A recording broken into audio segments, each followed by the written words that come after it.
join me in a word of prayer?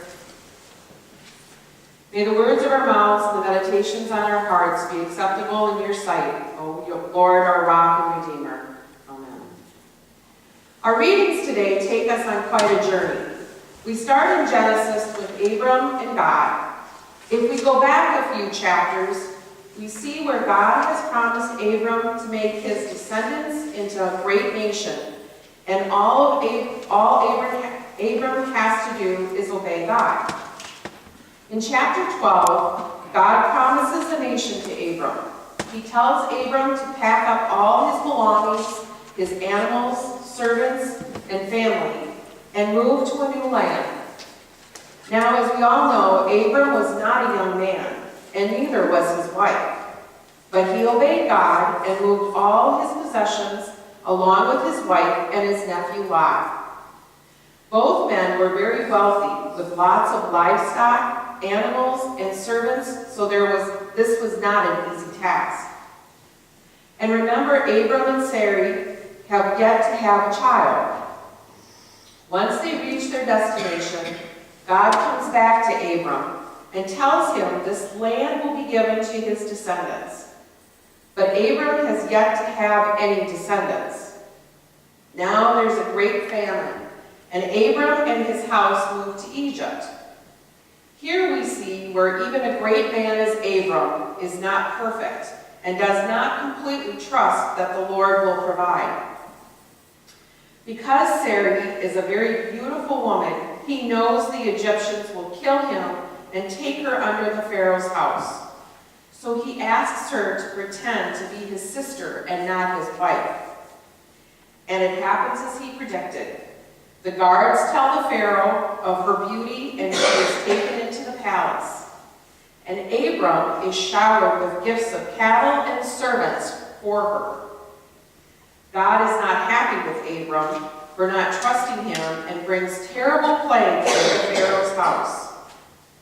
When Pharaoh finds out that it's because Abram lied about his relationship with Sarai that they had these plagues, he kicks them out of Egypt. But they are allowed to leave with all of their possessions. Abram, Sarai, and Lot once again head back to where they were before, near Bethel. There's not enough land for both the men's cattle, so Abram told Lot to choose where he wanted to go, and Abram would go in the opposite direction. He didn't want to fight and lose the relationship that he had with his nephew. Lot chose land near Sodom.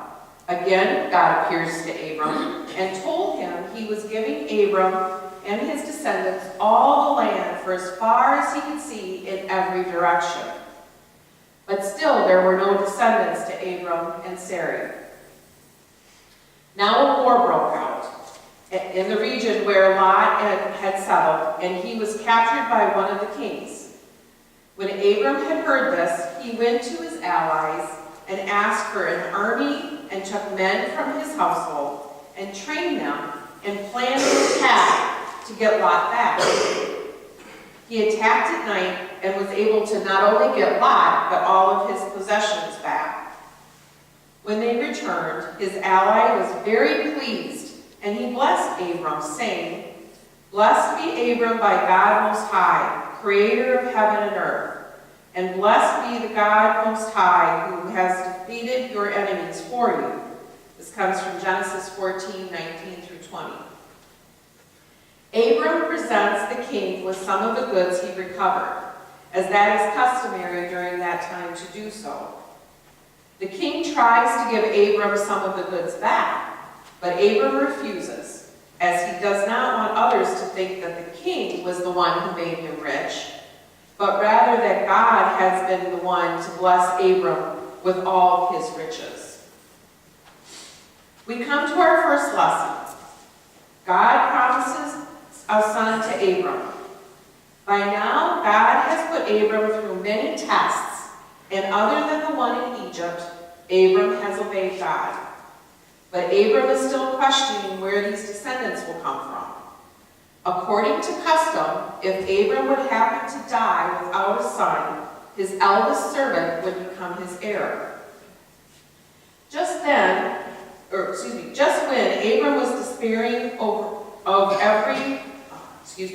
just when Abram was despairing of ever having an heir, God promises descendants too numerous to imagine. Look toward the heaven and count the stars if you are able. Then he said to him, so shall your descendants be. Genesis 15, verse 5. Every time they met, Abram says, where is this child? And God kept upping the ante. Eventually, when they are old, Isaac is born. Abram's faith is in trusting God. He still questions, but in the end, the faith is there. Now let's look at the psalm. The theme for the Psalm of David is God offers help for today and hope for the future. Unwavering confidence in God is our solution for fear and loneliness. As we read through the psalm, I believe that David was going through a trial, but he knew God would see him through. He had to have a little patience and wait for God to show him his plan. Now, David has had experience in this. As we all know, he was anointed king at the age of 16, but did not start ruling until he was 30. David had to wait on God to fulfill the promise to reign as king. It is not easy to wait on God. How often do we expect God to do what we want? How often do we want God to work on our timeline instead of letting ourselves be on God's timeline? Exactly who's in charge, God or us? God uses our time of waiting to refresh, renew, and teach us. We need to make good use of our time while we wait by discovering what God is trying to teach us. Now we move into our second reading. Paul is challenging the Philippians to be Christ-like and pattern their lives after him. Now this doesn't mean that they should be copying everything Paul does. After all, he is human and not perfect. But what he wants them to do is practice focusing their lives to be like Christ.